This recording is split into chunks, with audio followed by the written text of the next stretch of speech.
제4장.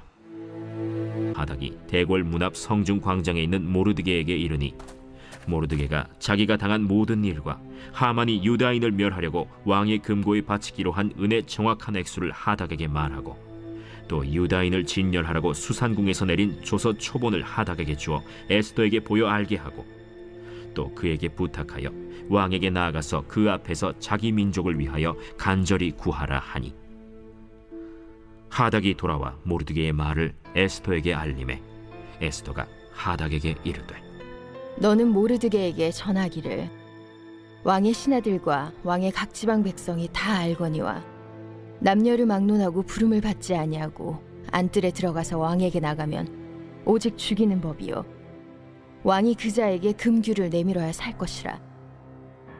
이제 내가 부름을 입어 왕에게 나가지 못한 지가 이미 30일이라 하라. 그가 에스더의 말을 모르드게에게 전하매 모르드게가 그를 시켜 에스더에게 회답하되, 너는 왕궁에 있으니 모든 유다인 중에 홀로 목숨을 건지리라 생각하지 말라. 이때에 네가 만일 잠잠하여 말이 없으면 유다인은 다른 데로 말미암아 노임과 구원을 얻으려니와 너와 내 아버지 집은 멸망하리라. 내가 왕후의 자리를 얻은 것이 이때를 위함이 아닌지 누가 알겠느냐? 에스더가 모르드게에게 회답하여 이르되, 당신은 가서 수산에 있는 유다인을 다 모으고 나를 위하여 금식하되 밤낮 3일을 먹지도 말고 마시지도 마소서. 나도 나의 시녀와 더불어 이렇게 금식한 후에 규례를 어기고 왕에게 나아가리니 죽으면 죽으리이다 하니라. 하나님의 부르심의 이유, 하나님의 부르심의 목적, 이런 말씀의 제목으로 우리 함께 봤던 본문의 말씀으로 오늘도 우리에게 주신 하나님의 음성을 우리가 듣기를 원하고 은혜 받기를 주님 원합니다. 하나님께서 사람을 창조하신 분명한 목적이 있는데요. 그 목적이 이사야서 43장 21절에 기록되어 있습니다. 이 백성은 내가 나를 위하여 지었나니 나를 찬송하게 하려 함이라. 우리를 지으신 분명한 목적이 여기 있습니다. 그래서 우리는 슬플 때나 기쁠 때나 우리가 어려움을 당할 때나 어떤 여건 속에서도 우리는 하나님을 찬양할 의무가 있다는 것이죠. 그것이 우리의 삶의 지극한 우리가 살아가는 이유가 되고 목적이 되는 것입니다. 그래서 우리는요, 그냥 이 땅에 존재하지 않습니다.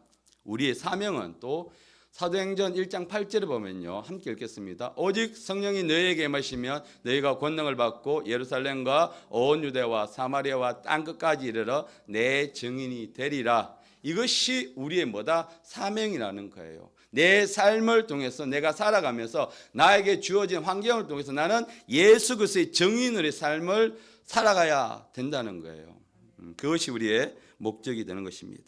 그런데 우리가 이 예수님께서 성천하시면서 우리에게 주신 이 말씀대로 살아가기가 나의 힘으로는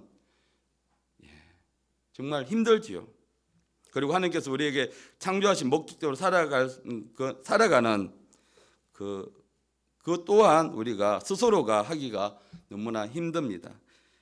그래서요, 우리는 성령님을 더 의지하고 매일마다 우리가 기도할 때마다 우리에게 성령의 충만함을 달라 우리는 기도를 해야 합니다. 그래서 오직 우리가 성령을 의지할 때만이 우리가 우리를 지으신 목적 그대로 또 우리에게 주신 사명을 감당하면서 우리는 살아갈 수가 있습니다.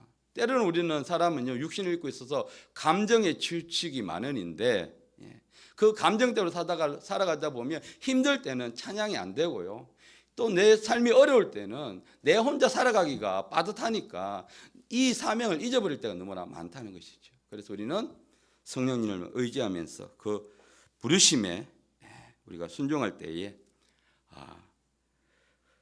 우리가 이것을 능히 감당할 수 있습니다. 오늘 에스더서에서도요, 보면 하나님의 사명을 감당하기 위해서 그 부르심에 순종한 사람들이 있습니다.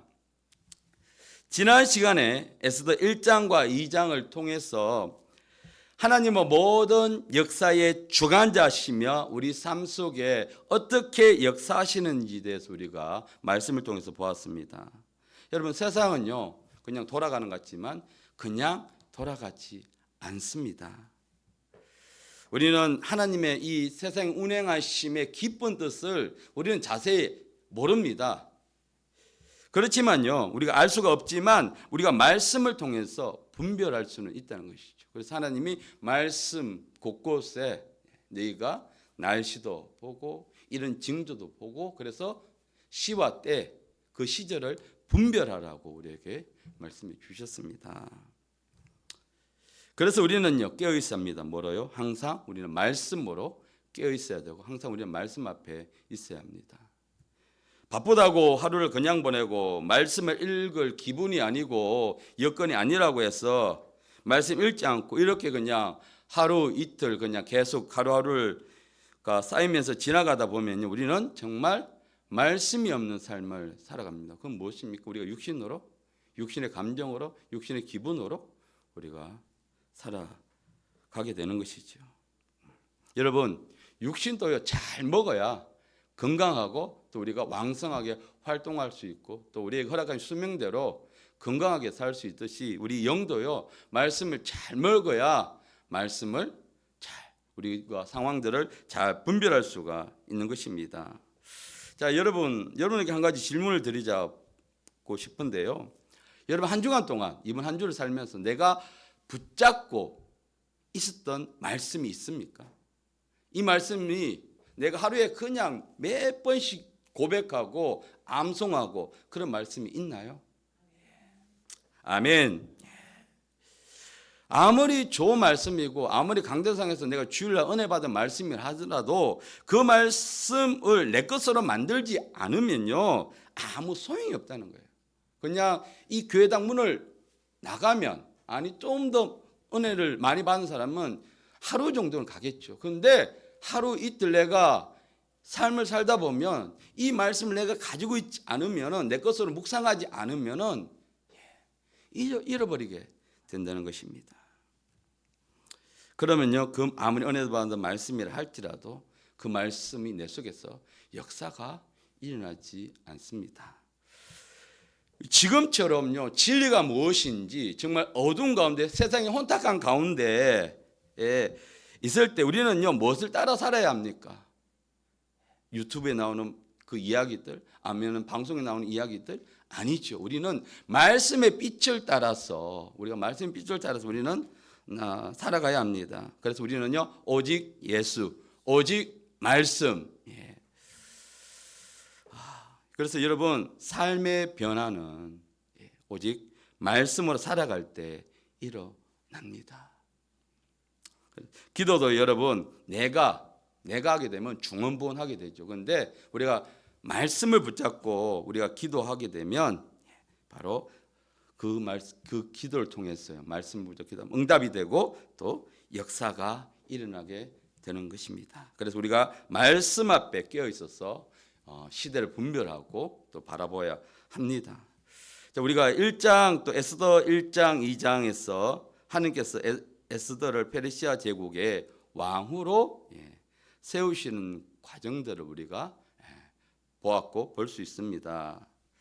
바로 그것이요 유다인들을 구원하기 위한 하나님의 구원의 계획의 시작이었던 것입니다.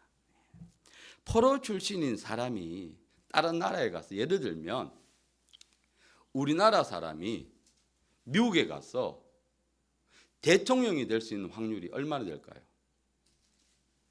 그것은 우리가 지나가다가 벼락을 맞을 확률보다 더 낮죠. 거의 불가능하다고 보면 되죠. 마찬가지입니다. 포로 출신인 이 에스더가 그 대제국 페르시아의 왕으로 세워질 확률이 얼마나 될까요? 거의 불가능하다고 보면 되겠죠. 그러니 이 일은 사람의 능력이나 사람의 어떠함이 아니라 하나님께서 역사하시고 하나님께서 주관하셨다는 것을 우리가 알 수가 있습니다.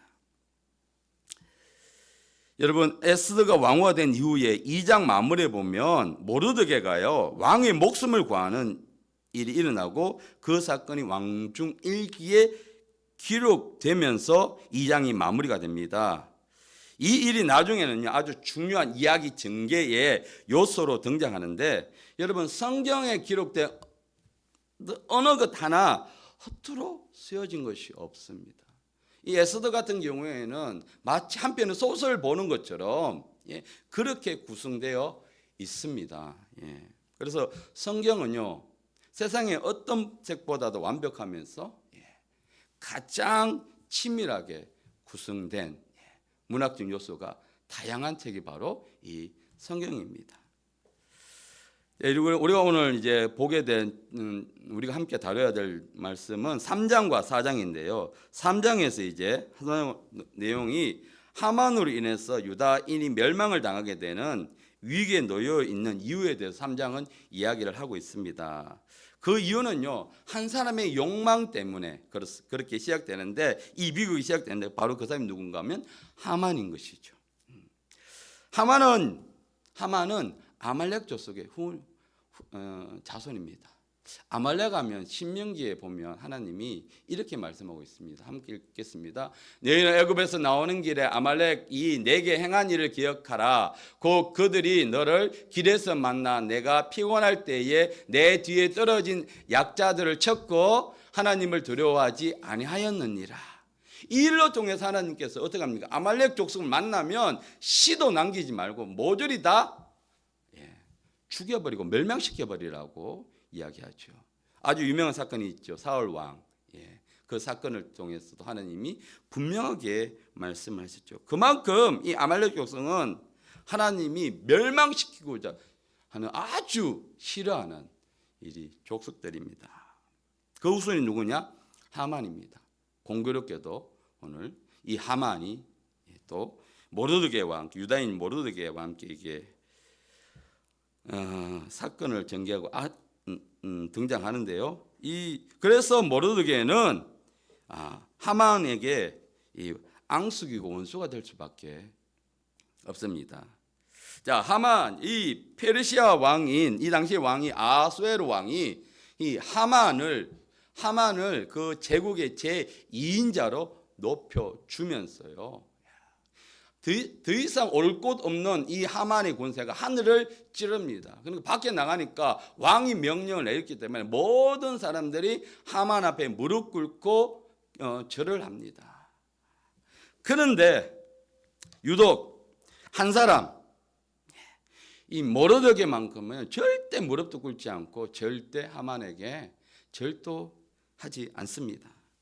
그러니까 이 모습을 본 하만 입장에서 모든 사람들이 자기를 높여주고 자기의 절을 하는데, 이 한 사람 모르드게만큼 하지 않으니까 너무나 괘씸한 거고 눈에 가시가 되는 겁니다. 그래서 이 모르드게를 죽여버리고자 하는데 그것도 성에 풀리지 않으니까 아예 그 민족조차 그냥 싸그리 씨를 말려버리려고 그런 업무를 꾸미게 되는 것이 바로 이 3장에 나오게 되는 것입니다. 주로 3장에서 그것을 이야기를 하고 있습니다. 그런데 왜 모르드게는 하만에게 절대로 한번 그냥 무릎 꿇고 절하면 될 텐데 왜 그렇게 하지 않았느냐? 그는요, 오직 모르드게는 오직 하나님만 섬기고 있었기 때문에 그 신앙의 양심에 따라서 이때 페르시아 제국의 왕은 그의 신이었습니다. 그러니까 그 신이 높여주는 사람 또한 신격화되었기 때문에 그 하만에게 절을 한다는 것은 하나님이 가장 싫어하는 우상에게 절하는 것과 똑같은 모습이었기 때문에 그래서 절대적으로 하만에게 절을 할 수가 없었던 것입니다. 여러분, 우리는 세상의 권력에 굴복하거나 타협하는 사람들이 아닙니다. 우리는 오직 하나님만 섬기는 사람들이 되어야 합니다. 우리가 아무리 손해보고 우리가 한다 할지라도 우리는요, 세상과 타협해서는 절대 안 됩니다. 하나님도 섬기고 세상도 섬기는 것은요, 하나님이 가장 싫어하는 뭐다? 우상 숭배를 하는 것입니다. 많은 그리스도인들이 연말과 연초가 되면 무당을 찾아가는 그 숫자가 점점 더 증가하고 있다는 그런 통계가 나옵니다. 이것은 무엇입니까? 세상을 향하여 타협하는 것이고 우상 숭배하는 것이죠. 여러분, 우리는 이 말씀을 보면서 나 또한 다른 사람이 아닌 나 또한 내 삶 속에서 세상에 나도 모르게 타협하고 있는 부분이 있는가를 우리는 한번 점검해 보아야 합니다. 우리가 눈에 보이고 분명한 것은 내가 타협하지 않지만 나도 모르게 타협하고 있는 것은 없는가 우리는 반드시 돌아봐야 되고, 만약 그것이 있다면 반드시 우리는 회개하고 돌이켜야 하는 것입니다.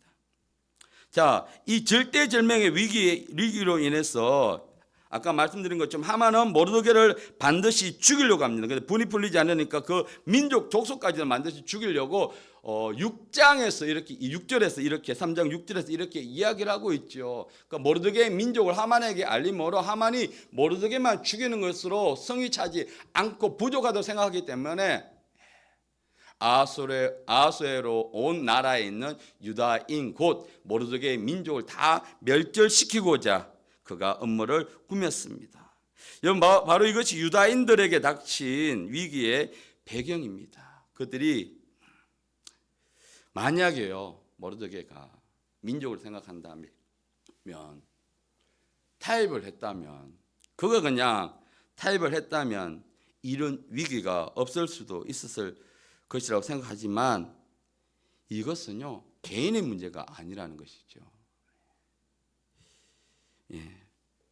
여러분, 타협이 얼마나 무서운 것인가 우리는 깨달아야 합니다. 뭐 한번 내가 눈 질끈 감고 한번 양보하는 것, 그 사람을 내가 전도하기 위해서 우리 속에 그런 핑계를 만들어요. 내가 이 사람과 호흡을 맞춰주고 이 사람 편을 들어주고 같이 한번 놀아주고 해서 이 사람하고 친해졌어. 이거는 다른 문제입니다, 여러분. 우리는 그런 방법으로는요, 우리가 그런 방법을 써서는 안 됩니다. 그래서 타협이 정말 그 한 번 타협하기 시작하면 두 번, 세 번, 네 번 이렇게 타협할 수밖에 없습니다.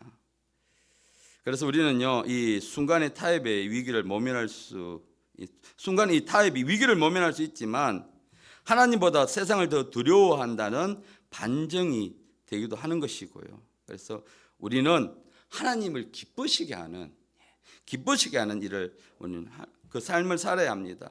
갈라디아서 1장 10절 말씀에요. 이제 내가 사람들에게 좋게 하랴 하나님께 좋게 하랴 사람들에게 기쁨을 구하랴 내가 지금까지 사람들의 기쁨을 구하였다면 그리스도의 종이 아니니라. 이것은 바로 사도 바울이 갈라디아 교회 안에서 그 유대주의자들에게 자기를 비판하는 복음 전하는 자기를 비판하는 이 유대주의자들에게 하는 이 말입니다. 그는 오직 하나님의 말씀인 진리의 복음을 강조하면서요. 나는 절대 이 복음을 전하기 위해서 이 복음조차도 사람의 귀에 달콤하게 들리기 위해서 절대로 전하지 않고 오직 진리의 말씀만 전했다. 아까 예를 들었듯이 내가 그 사람을 전도하기 위해서 내가 그 사람이 하는 행동을 같이 해주고 같이 친하기 위해서 때로는 술도 마셔주고 그런 행위들에 대해서 동참해주고 그건 바로 변질된 복음이라는 것입니다. 우리가 그리스도인으로서 하나님의 자녀로서요 이 사도 바울처럼 복음을 전할 때 진리의 말씀 내가 몰라서 이 사람이 변화되지 않습니다. 오직 그 사람에게 복음이 들어갈 때에 그 사람이 변화가 일어나는 것입니다. 그래서 여러분 우리가 사람을 만족하기 위해서 타협을 하지 말아야 합니다. 그래서 타협은 내가 세상의 정으로 살아간다는 증거가 되는 것입니다. 그래서 우리는 타협하는 사람이 아니라 말씀의 사람이 되어야 합니다. 하만은요, 이제 유다인들을 멸망시키기 위해서 왕의 허락을 맡아야 하거든요.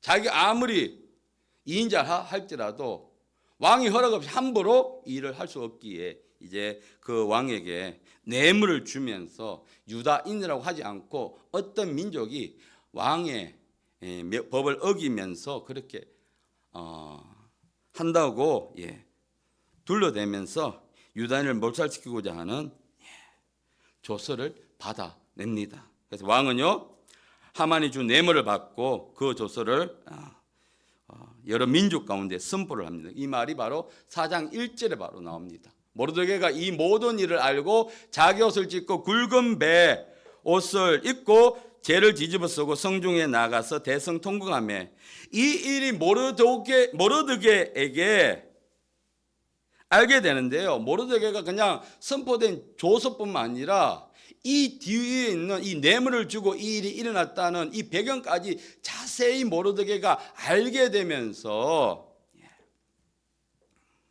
이 일이 얼마나 큰 일인가, 얼마나 비극적인 일인가를 알게 됩니다. 그래서 모르드게는요, 절대절명의 위기에 놓인 이 민족을 보면서 그가 대성통곡할 수밖에 없었습니다. 그래서요, 그는 자기 옷을 찢고요. 여기서 자기 옷을 찢는다는 것은 그 당시에 이 의복이 굉장히 귀했다고 합니다. 왜냐하면 이게 기술이 발달되지 않았기 때문에. 그래서 요즘처럼 이렇게 여버릇이 많은 것도 아니고요. 그러니까 이 자기 옷을 찢는 것 자체가 굉장히 다급하고 굉장히 비통하다는 것을 상징한다는 의미입니다. 그러면서 굵은 베옷을 입고 죄를 뒤집어 쓴다는 것은 지금 내가 얼마나 비통한가를 표현하는 방식이라고 합니다. 그래서 이 모르드게 이 행동은요, 단순한 이 사건이 단순한 비극이 아니라 극단적인 민족 하나, 유다 민족 전체에 닥친 이 절대적인 위기에 놓여 있다는 것을 이 모습을 통해서 우리가 알 수가 있습니다. 그러면서 이 모르드게가 광장으로 나아갑니다. 그래서 그 광장에 나가서 사람들에게 정말 이것을 알리면서 한편으로는 그 대성통곡한 것은 이 특별히 에스더서에서는 보면 하나님의 이름이 한 번도 나오지 않습니다. 거론되지 않죠. 그럼에도 불구하고 이 모습을 통해서 그가 하나님의 도우심을 구하고 있다는 것을 우리가 알 수가 있고, 이것이 바로 이 믿음의 행동이라는 것을 알 수가 있습니다. 여러분, 우리가 고난이 닥쳤을 때, 사람이 어려움을 당했을 때 그 사람의 본 모습을 우리가 알 수가 있죠. 나의 힘으로 도저히 해결할 수 없는 일이 닥쳤을 때 그 사람의 모습, 기도하는 모습, 신앙생활하는 모습을 보게 되면 그 사람의 신앙을 점검할 수가 있죠. 자, 그러면 우리는 고난과 절대절명의 위기에서 우리는 어떤 모습입니까? 우리의 도움은요, 어디서 옵니까? 천지를 지으신 하나님께 옵니다. 시편 124편 8절 말씀 읽겠습니다. 우리의 도움은 천지를 지으신 여호와의 이름에 있도다. 아멘. 그러니까 날마다 우리가 예수 그리스도의 이름을 부르고 선포하면 그 예수 그리스도의 도움이 우리에게 역사가 일어난다는 것입니다. 그래서 여러분, 우리는요, 날마다 우리가 하나님의 얼굴을 구하셔야 합니다. 그분은 우리의 방패시고 우리의 피난처이십니다. 이 말씀이 내 말씀이 되도록 우리는 날마다 고백해야 합니다. 고난과 역경을 우리에게 허락하신 이유는 우리가 잘 알고 있죠. 우리를 하나님의 사람으로 세우시기 위해서입니다. 고난이 내게 유익이라는 말씀이 있죠. 이 말씀이 우리 삶 속에서 진짜 내 입술이 아니라 내 가슴에서 고백되고 선포될 때에 고난을 통해서 우리가 더 단단한 하나님의 사람으로 세워집니다. 그래서 하나님께서 사람을 부르시고 그 사람을 세우실 때에 하나님은요, 이 고난의 과정을 그 사람에게 허락하십니다. 그 이유가 뭔지 아십니까? 바로 그 사람을 믿음을 시험해 보시기 위해서입니다. 여러분, 우리가 잘 아는 다윗 왕, 그가 기름 부음 받았습니다. 그래서 그가 기름 부음 받고 바로 왕궁에서 생활했나요? 아니죠. 그는 광야의 길을 하나님이 헤매게 하셨습니다.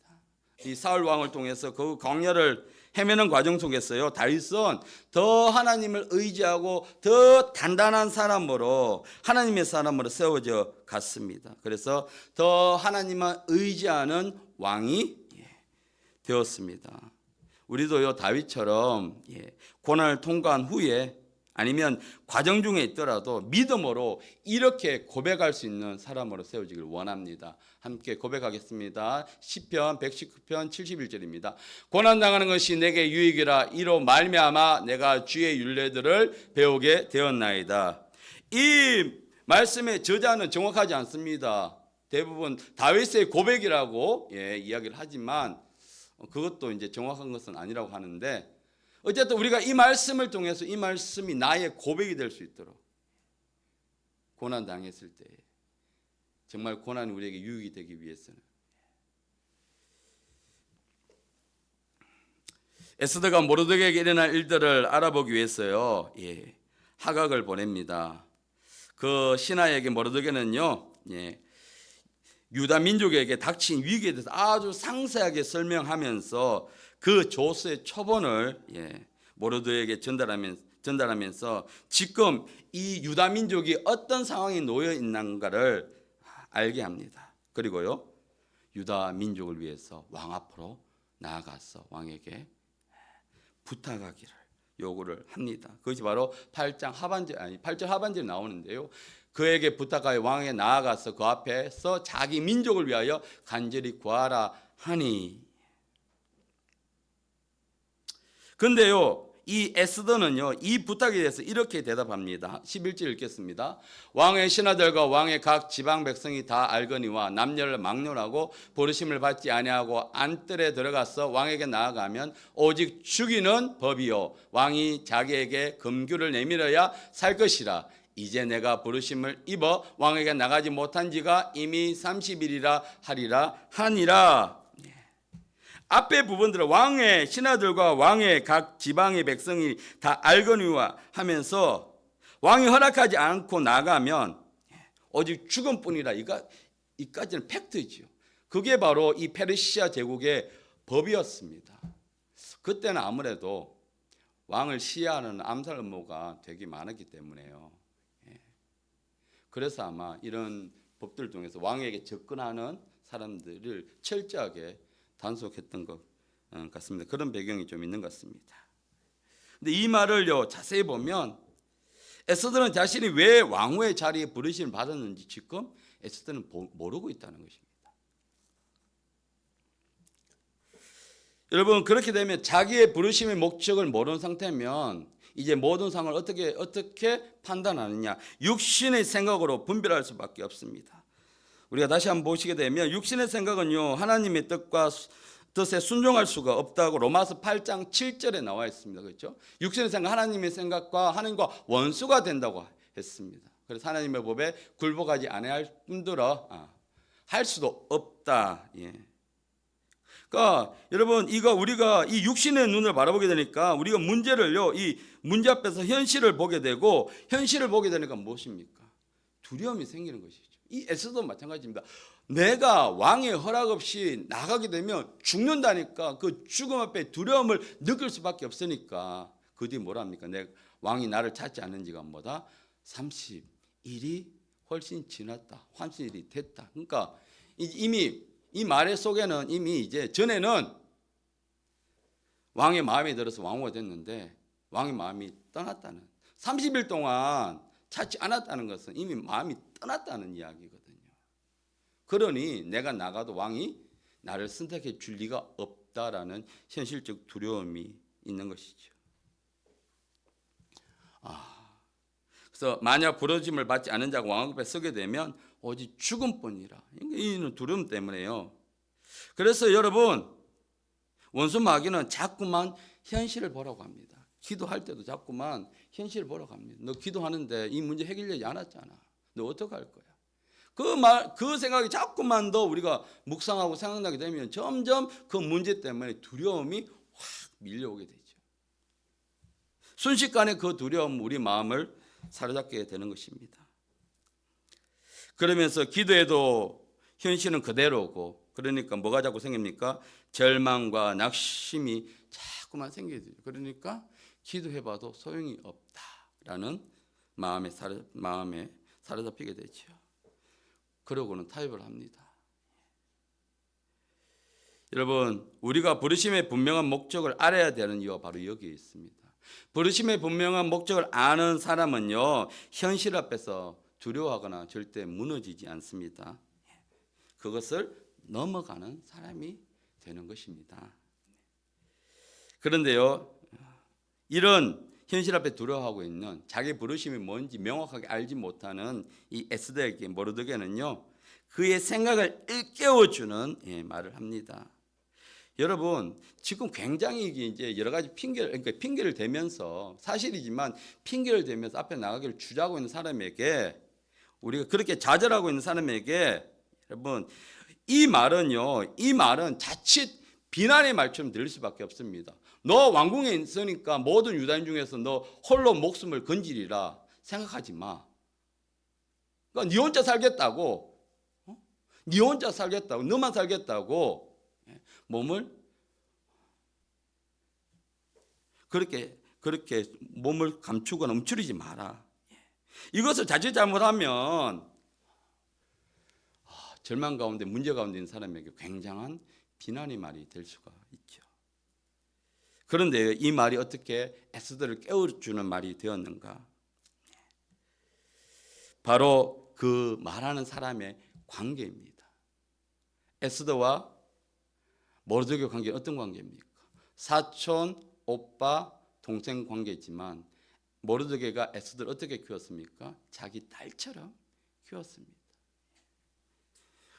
그러니까 아무리 이런 말 하더라도 부모 자식 간에 야단치고 하면 물론 감정이 상할 수는 있습니다. 그런데 그 관계가 끝나는 것은 아니죠. 나중에 자녀들은 되돌아보죠. 왜냐하면 신뢰관계가 있기 때문에요.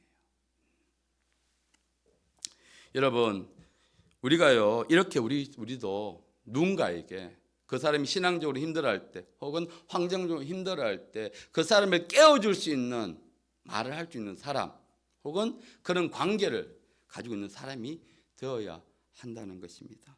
비난은 누구든지 할 수 있지만요, 비난은 누구든지 할 수 있습니다. 그러나 우리는 그 사람을 세워주는 말을 할 수 있는 사람. 근데 사람을 세워준다는 것은 그 사람의 말이 아니라 바로 말씀입니다. 하나님의 말씀이 그 사람을 회복시키고 그 사람을 깨워줄 수가 있는 것입니다. 그래서 우리는요, 우리가 지켜야 할 것은 바로 세상의 권력이나 물질이 아니라 오직 하나님의 힘을, 하나님의 말씀의 힘을 우리는 기억해야 한다는 것입니다. 그러면서 우리가 14절에 또 이렇게 이야기를 하죠.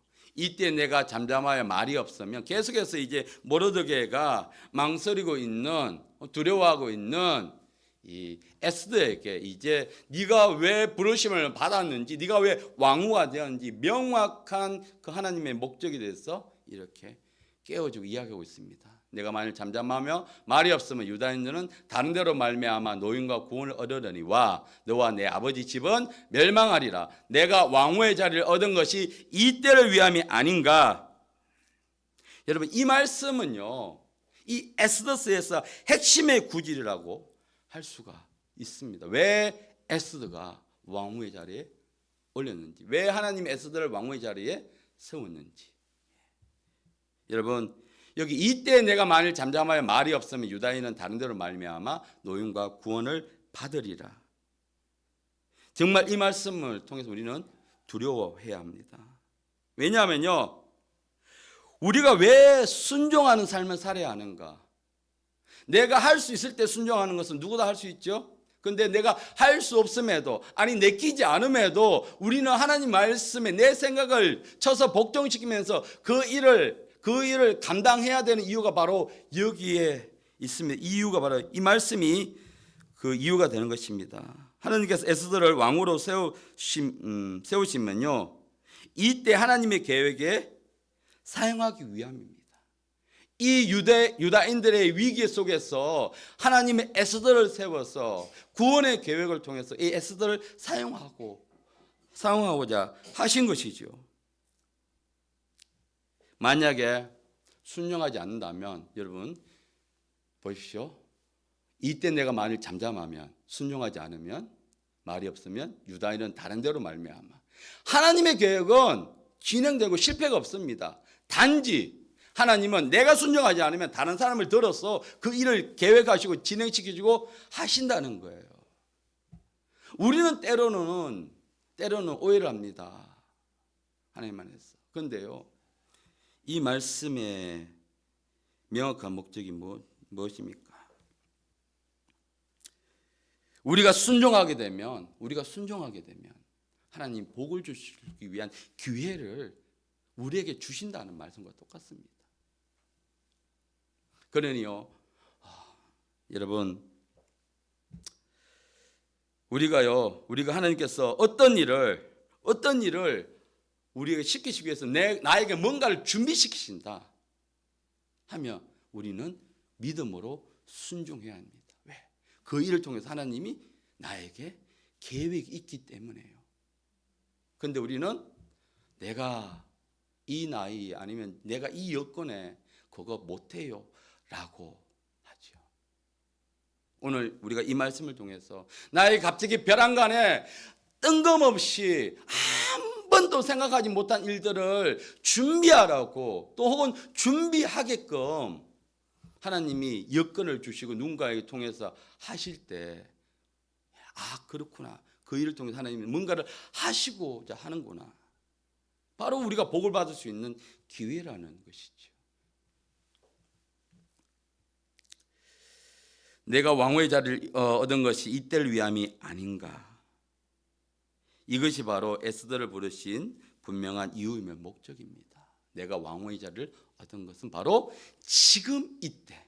하나님이 그것을 준비시키는 것은 하나님의 때에 나를 사용하시기 위해서 그것을 준비시키시는 것이죠. 하나님께서 에스더를 왕후의 자리에 올리신 것은 바로 이때를 위함이라.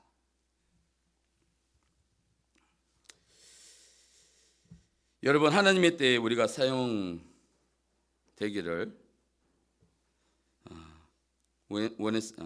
사용되기를 간절히 축복합니다. 아멘. 여러분, 우리 교회에 교사 선생님이 한 분 있어요. 주일학교에 아진자매님. 아진자매가 이제 교회 유일한 주일학교 교사인데 얼마나 열심히 섬기고 있는지 몰라요. 주일학교에서 이제 반주하고 아이들 공과 공부를 가르치면서 잘 섬기고 있습니다. 참 쉽지 않은 환경입니다. 쉽지 않은 환경 속에서도 자기가 맡은 일에 대해서 늘 최선을 다해서 주일학교 섬기고 있는데 그 아진자매가 피아노를 참 잘 칩니다. 잘 쳐서 제가 아이들과 함께 찬양하는데 큰 도움을 제가 받고 있습니다. 그러니까 제가 어느 날 예배를 드리면서 그 반주하고 있는 모습을 보면서 하나님이 이 때를 위해서 이 자매에게 이렇게 피아노를 배우게 하셨구나. 그리고 이 때를 위해서 이곳으로 대구에 있었잖아요. 이곳으로 불러 오시게 하셨구나. 여러분, 하나님의 때, 이 때를 위해서 하나님의 일에는요 크고 중요하고 귀하고 사소하고 없는 거예요. 사람이 판단하는 일이지 그거는 사람이 보기에 그런 일처럼 보이는 거지. 하나님 앞에서는 모든 일들이 하나님 앞에서는 다 귀하고 하나님의 계획 안에 있는 것이죠. 그러니까 우리는 아주 사소한 일조차도 하나님의 때를 위해서 준비하는 사람이 되어야 한다는 것입니다. 아멘. 그래서 하나님의 때에 여러분들이 사용하기 위해서 여러분 어떤 하나님의 신호가 있으면 준비하십시오.